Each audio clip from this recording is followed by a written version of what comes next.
Hi, everyone. I'm Greg Lambert, the editor for the LVN newsletter, and I want to welcome everybody to the LVN Spotlight. This month, we are shining the spotlight on Christine Milliner, Pricing and Analytics Officer at Shell. Christine, thank you very much for letting us shine that spotlight on you. Thank you so much for having me. So, tell us a little bit about, what aspects of your professional journey, because I don't think we've had anyone on the spotlight yet that, they graduated college and said, I really want to be a pricing professional. So what's kind of been your journey to find the role that you're at now? Yeah, well, and having heard a few people in conversations like this, it does seem like a lot of us really sort of stumbled into it. And so I'm going to repeat that story to some extent. I'd been in various business development and sales roles and some sort of entrepreneurial positions for a while. And in 2000, early 2020, so if you think of what else was going on, early 2000, yeah, 2020 pandemic. So I was looking for something new and was recommended to a role at Baker McKenzie. And so that was a big career change for me. I'd never worked in the legal world. And so, on top of learning a new role, it was just a career change overall. Working with lawyers, of course, is a whole different beast from being in just regular corporate America and some of the roles that I had in the past in small businesses. So it was kind of scary to be making that transition in the framework of a global pandemic.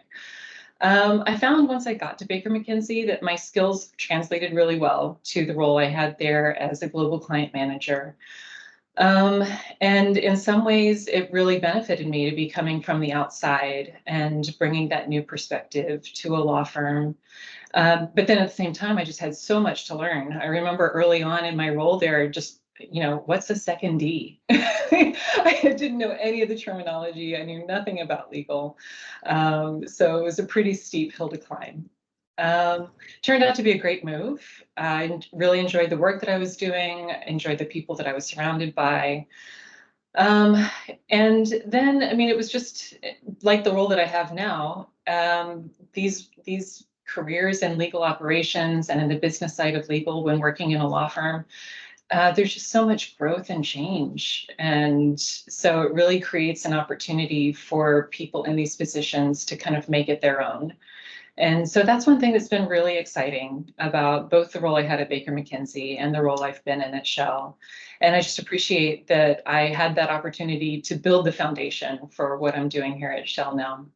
Oh, it's really interesting that you made that transition from law firm to where you're the seller to corporate where you're the buyer of legal services. So, um, you know, what's it been like to make that transition working from one side to the other?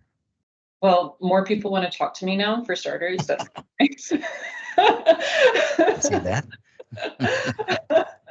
I know a lot of people out there can sympathize with being on the sales side. And I wish everybody could see this sort of relationship from the other side of the table. It's been a really interesting experience. And of course, like I was saying, coming into a law firm mid-career, that was already kind of a wild change.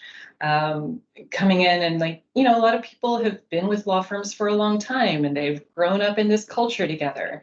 And then having to learn that culture and now coming back into a more corporate role, which, in some ways I am very comfortable in a corporate role, but it's also a big change from what I'd been doing for many years. Um, I think some of the big differences coming from a law firm were that was my first time working in a place that had a billable hour model. And so the way that sort of restricts the amount of time timekeepers want to spend with you was something I had to adjust to. Any minute they spend with their business partners is not a minute that they're spending on client work. And so learning how to work within that context was a big step for me. And then also just the divide between lawyers and business professionals, which I think is starting to close. but it's definitely apparent to somebody coming from outside the industry. And then coming over to Shell, I just felt like my professional world got a lot bigger. I mean, it's a different role from what I was working before, so a lot more exposure to peers in the industry. The fact that I get to work with a lot of different law firms and building relationships there, as well as, of course, getting to know all my colleagues here. It's all been really exciting. Yeah. And I imagine there's been some benefits of, understanding the mindset of the lawyers in a law firm and then being able to kind of translate that over to your current role. What's kind of been some benefits and some challenges that you've faced? Um, so when I first started here, a bunch of people told me, "Oh, it's going to take you a year just to understand the organization," and I think I underestimated how accurate that was going to be. It is a really big, complex organization, and in the role that I'm in now, I have to understand a lot of different layers within that huge, complex organization. And, there were already a lot of different groups that I was working with in my previous roles, but this just takes it to the whole next level. Um, and otherwise, challenges, I would say, uh, we don't have as much on the reporting and tracking side as we had available at firms or at the firm that I was with, and which I assume other firms have. So it gives me a whole new appreciation for what information firms are willing and able to share with us about the work that they're doing. And I remember being on the firm side and seeing some of the reporting that clients were asking for and thinking, why are they asking us for this? Why don't they just pull it up in their reporting system? And the answer is maybe they Yeah. don't maybe they don't have that reporting system, or maybe there are so many different walls within the organization that they can't get their hands on the information in a timely manner, or maybe it's not very digestible. So just seeing the difference there has been interesting. And then of course working with a much bigger team here than I was before, that's been both fun and a challenge. And I started at Shell in the middle of our legal panel refresh. So Oh, yeah, and speaking with my predecessor, Alex Guajardo, this was the biggest project that she dealt with while at Shell. And to be walking into the middle of that as my entree into the role, certainly very interesting. yeah. So, for since this is the LVN spotlight, let's talk a little LVN. For potential members that might be looking, especially I would say on the buyer side, is there like one thing that you've gotten out of your experience with the LVN community that you could share? So having freshly come out of a law firm, there are some things that I still understand about how law firms work and the why behind some of the things they do that has been really helpful to me in my new role. But I feel like being part of LVN and going to conferences like LVNX really helps people like me stay in touch with that or get in touch with it if they don't have the benefit of having worked in a law firm previously. Um, so meeting peers in similar roles to where I am and being able to call them up and say, hey, are you using this technology and what do you think? And what partners are you working with that we should be talking to? What experiences are you having with your law firms? And sometimes, obviously building relationships with the firms that Shell is working with, that's great, but also building relationships with firms that we're not working with, not just looking for new potential outside counsel partners, but also having kind of an impartial third party to go to and say, this is what we're seeing from a couple of the firms that we're working with, and where is this coming from? And where do you see the market going?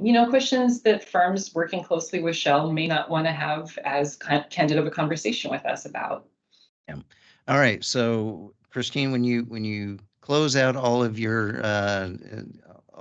portal pages and reports and shut down for the day or the week, what do you go out and do for fun? Um, well, and I've got some pretty standard things, going to museums, and I love going to plays. I love eating out at cool new restaurants and things like that.